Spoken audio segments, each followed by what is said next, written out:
بسم الله الرحمن الرحيم. الحمد لله رب العالمين، والصلاة والسلام على أشرف الأنبياء والمرسلين، محمد وآله الطاهرين وصحابته المنتجبين. ولعنة الله على الظالمين، ولعنة الله على الخوارج كلاب النار، وعلى الجهلاء والسفهاء. هذه الكلمات هي رسالة ما يسمى بتنظيم القاعدة وأنصار الشريعة الأمريكية، وكذلك داعش ومن هو في صف هذا الخط المجرم الإرهابي، وطبعا إلى بقية إخواننا أهل السنة. ونحن إن شاء الله أهل السنة جميع إخواننا من المذاهب الإسلامية وجميع الإخوة المسلمين وإخواننا الشيعة، وكذلك يعني جميع فرق المسلمين عدا هذا الخط، يعني خط القاعدة ومن سار في نهجهم. أقول لهؤلاء الجبناء والأغبياء: هل تعتقدون أنكم تمثلون دين محمد بن عبد الله؟ هل أنتم تعتقدون أنكم تخدمون الدين بهذه الأفعال؟ أنا سأطرح عدة أسئلة وأتمنى الإجابة عليها، ولكنني أعرف أن هؤلاء الحثالة وهؤلاء الجهلاء لا يملكون ردا علميا، وإنما يملكون أما الشتم والسب واللعن وما شابه، أو يملكون التهديد والوعيد، وهذا يعني منهجهم وهذه طريقتهم. لكن نحن نقول لهم يعني إن كان لديكم علم، وإن كان لديكم فقه، وإن كنتم مسلمون، يعني ما رأيكم في من سبقكم من الأئمة، من أئمة المذاهب الأصلية؟ الآن لو نظرنا إلى المذاهب الأصلية، من أسس المذهب الشيعي، ومن أسس المذهب الحنبلي، ومن أسس المذهب الشافعي، ومن أسس المذهب المالكي؟ يعني لو نظرنا إلى هؤلاء المؤسسين ونظرنا إلى أقوالهم، لمن قرأ؟ طبعا الناس الذين لا يقرؤون، وأنا أقول جميع الإخوة، جميع من سمعني من الإخوة، وأسأل الله أن يهدي بهذا الكلام جميع الإخوة المتعصبين، أحبتي إخواني.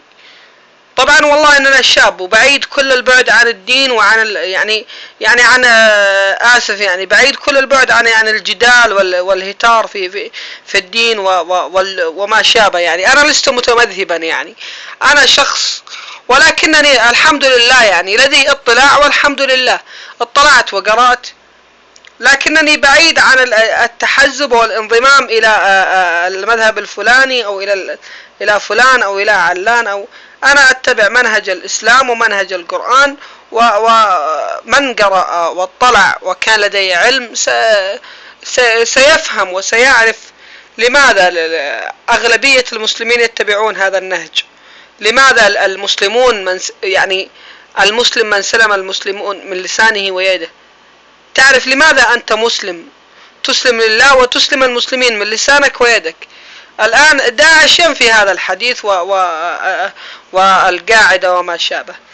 طبعا أسئلتنا نعود إلى، قلنا الأئمة الذين أسسوا هذه المذاهب لهم كتب ولهم كلام لم نجد يعني فتوى من هؤلاء الأئمة، ولم تكن هناك حرب يعني من الأئمة هؤلاء تأمر بقتل الشيعة وتأمر بقتل المخالفين في المذاهب، ولا تأمر بقتال السنة، ولا تأمر بقتال الشافعية، ولا يعني إخواني باختصار، لو سرنا على نهج القاعدة سنصطدم بداعش أو من يسمون بدولة الخلافة، وهم يعني خط ومنهج واحد، يعني لابد أن يقتتل المسلمين. هذه الطريقة أو هذا النهج الذين يمشون عليه هؤلاء الناس لابد أن يقتتل. هذا مؤدلج إيديولوجيا أن يقتتل المسلمون فيما بينهم. ولنشاهد الآن يقتتل جبهة النصرة وداعش، وهم كانوا شيء واحد، لا يوجد فيما بينهم ما بين المذاهب الأربعة، مذاهب أهل السنة لا يوجد اختلاف فيما بين داعش والنصرة كما ما بين المذاهب الأربعة، لا يوجد. ونجد أن هؤلاء يقتتلون اقتتالا عنيفا ويدعي كل شخص منهم أنه إلى الجنة. هل أنا رأسي أو عقلي صغير؟ هل أنا طفل؟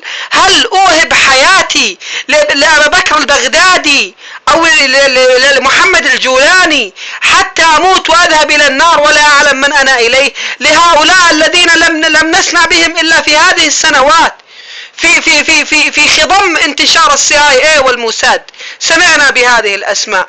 لكن أنا كمسلم أبحث عن النجاة وأبحث عن الجنة.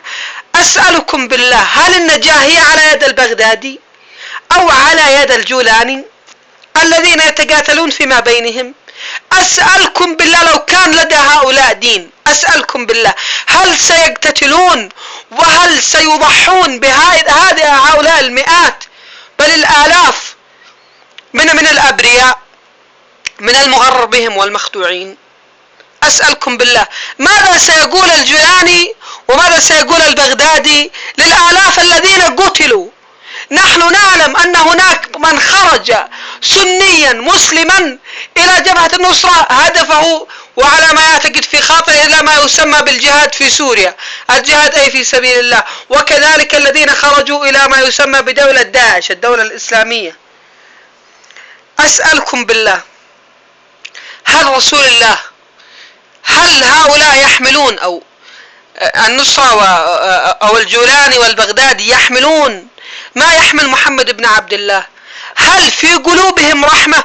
والله لو كان في قلوبهم رحمة لتركوا الملك وتركوا الحكم الذي تنازعوا من شأنه وتركوا هذه الأشياء من أجل الله سبحانه وتعالى. أن المسلم أو إمام المسلمين الذي يريد أن يكون إمام للمسلمين لا يحتمل أن يكون في ذمته قطرة دم واحدة، فكيف بآلاف يعني أنا لم تركنا قول الفقهاء في قتال جنود بشار الأسد وبشار الأسد ودخولهم إلى دولة والخروج على الحاكم وهذه الأشياء التي هي لديهم في الشرع مسلم بها، لكن تركنا هذه الأشياء تغاضينا عنها. نأتي إلى ما بين ما يسمون بأخوة الجهاد، أخوة المنهج، أخوة الجهاد والمنهج.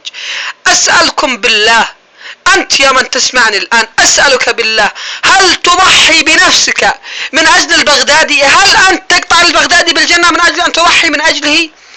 ثم البغدادي الذي يضحي بآلاف يقاتلون جبهة النصرة، وكذلك الجولاني يضحي بآلاف يقاتلون داعش.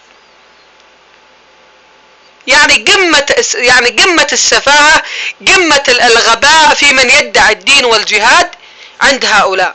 ونحن نعلم أن اقتتالهم ليس على دين وإنما على كلام فارغ، كلام ما أنزل الله به من سلطان، نفط وما نفط واغتصاب وهل المجاهد يغتصب وما هذا الكلام الغريب العجيب. كيف تقول لهؤلاء ثم تستتيبهم كلام كثير. من تابع هؤلاء والله يخرج قانعا أن هؤلاء ضالين ضلال كبير. هؤلاء مجرمين أفسدوا الدين وأفسدوا العباد، وكذلك الأغبياء، كذلك المغرر بهم من شباب المسلمين. أنا والله أنصحكم يا شباب المسلمين، يا من تريدون الجهاد في سبيل الله، أنا والله أدلكم على الذي لا شك فيه، جبهة لا شك فيها هي جبهة فلسطين. والله جبهة يتفق عليها جميع المسلمين، هي جبهة فلسطين. أما الآن خرج لنا هؤلاء وقال لا بد أن نحرر المملكة العربية السعودية، ولا بد أن أحرر العراق وأحرر سوريا وأحرر بلاد فارس وأحرر دول الخليج واليمن والجزيرة نحتاج إلى 1,000,000 سنة ونحن نتقاتل والغرب يتفرجون علينا. نحتاج إلى 100 سنة ونحن نتقاتل. كم إذا كان هؤلاء الأوغاد، هؤلاء الحقراء أخذوا إلى حد الآن في سوريا 4 سنوات، والآن عادوا كانوا قبل كانوا على متقدمين، الآن عادوا إلى الوراء 50%. الآن النظام على ما أعتقد استعاد أغلبية الأراضي، وكل يوم نسمع عن تحرير منطقة. هؤلاء الأوغاد الذين هذا فكرهم، إذا كنتم لم تستطيعوا والعالم معكم ودعمكم وسهل لكم وأعطاكم، لم تستطيعوا السيطرة على سوريا أو احتلال سوريا، كيف ستستطيعون تحرير العراق؟ ثم ستستطيعون تحرير السعودية، ثم ستستطيعون تحرير اليمن، وعليكم لعنة الله وغضب الله. ثم كم تريدون أن يقتتل المسلمين فيما بينهم؟ كم تريدون؟ كم؟ 100 سنة، 200 سنة، 300 سنة قتال وحرب وذبح ودماء ومهجرين ومشردين ونازحين. يا إخوان اتقوا الله يا مسلمين، أنا أنصحكم لوجه الله اتقوا الله، والله إنها نصيحة. اتقوا الله في أنفسكم، لا يغرنكم هؤلاء دعاة الجهاد وما شابه. الجهاد معروف في فلسطين، يجب أن يتوحد المسلمين حتى لا نضل الجهاد في فلسطين. البوصلة التي لا تشير إلى فلسطين هي بوصلة مشبوهة. من يقول لك سأقاتل وأحرر الدولة الفلانية العربية المسلمة ثم أذهب إلى فلسطين، قل له اخسأ واذهب أنت وحررها بنفسك. أنا سأذهب إلى فلسطين، سأحرر الأقصى، أنا سأذهب إلى ما وعد به القرآن، إلى ما فيه آيات قرآنية واضحة، إلى من هددهم القرآن، إلى ما فيه جهاد واضح متفق عليه ليس فيه شك. لا نذهب إلى جهاد. أغلب علماء المسلمين، يعني هل داعش هل هي علماء المسلمين؟ هل جبهة النصرة علماء المسلمين؟ هل هؤلاء المشايخ الذين رأيناهم خرجوا يعلنون الجهاد والنواح ويبكون ويلطمون على القنوات للقتال في سوريا، ثم لما أتت حرب غزة لم نسمع لهم صوت؟ بالله عليكم، لو كنت مسلم، لو كنت أنت إنسان مسلم وكنت حقيقة تريد يعني لا تخاف إلا الله ولا تتكلم إلا من أجل الله وإرضاء الله، وهذا هو العالم المسلم، لا يتكلم إلا لما فيه رضاء لله، هل سكوتهم عما يجري في غزة فيه رضاء لله؟ والله ليس فيه رضاء لله. إن هؤلاء كلاب السياسة، علماء السوء، علماء السلطة، ينبحون عندما تريد السلطة أن يتكلمون ويفتون، وعندما لا تريد منهم سلطاتهم أن يتكلمون تراهم يخسرون ويلجمون ويسكتون كما سكتوا ولجموا وخسئوا في حرب غزة الأخيرة وما قبل الأخيرة. إذا نصيحتي لشباب المسلمين، الاتجاه هو فلسطين، البوصلة هي فلسطين، القتال يجب أن يبدأ من أرض فلسطين، لا يجب أن يبدأ من سوريا، يجب أن يبدأ من فلسطين، لا يجب أن يبدأ من مصر، يبدأ القتال من فلسطين، يبدأ اجتثاث إسرائيل. هذه المقدرات والإمكانيات التي خسرناها، وهؤلاء الآلاف بل مئات الآلاف من الشباب الذين خسرناهم في سوريا، لو كنا قاتلنا بهم العدو الإسرائيلي لكنا حررنا فلسطين، لم نستغرق هذا كله، ولكنا الآن ندق أبواب دول أخرى كافرة مجرمة أوروبية. إذا نصيحتي الاتجاه هو إلى فلسطين وليس إلى أي دولة عربية. هذا الفكر الإرهابي الإجرامي نحن براء منه، نحن جميعا أهل السنة وأهل الشيعة وجميع مذاهب المسلمين، بل المسلمين قاطبة يبرؤون. هذا الفكر فكر شاذ، هذا الفكر فكر إرهابي، هذا الفكر يدعو إلى الاقتتال فيما بين المسلمين ولا يدعو إلى قتال العدو.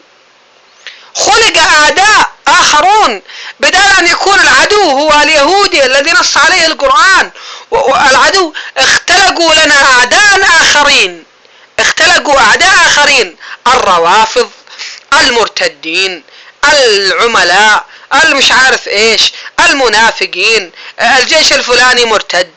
يا اخي اتق الله يا مسلم، يا رجل انا لدي عقل، تفتي انت بمزاجك انت؟ الم تعلم اننا قد قرأنا السيرة وقرأنا القرآن وقرأنا احاديث الرسول؟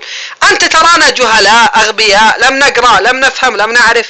نحن وقرأنا حلم رسول الله ورحمة رسول الله، وقرأنا رحمة الله أنها واسعة، وقرأنا ماذا يجري هذا الفكر اذهبوا به إلى المحرقة وستندمون وستحاسبون إن شاء الله. اللهم أني أبرأ إليك من أفكار هؤلاء المجرمين، اللهم عليك بهم وعليك باليهود والنصارى يا رب العالمين والمجرمين، إنك على كل شيء قدير. السلام عليكم ورحمة الله وبركاته. أخوكم أبو سيف.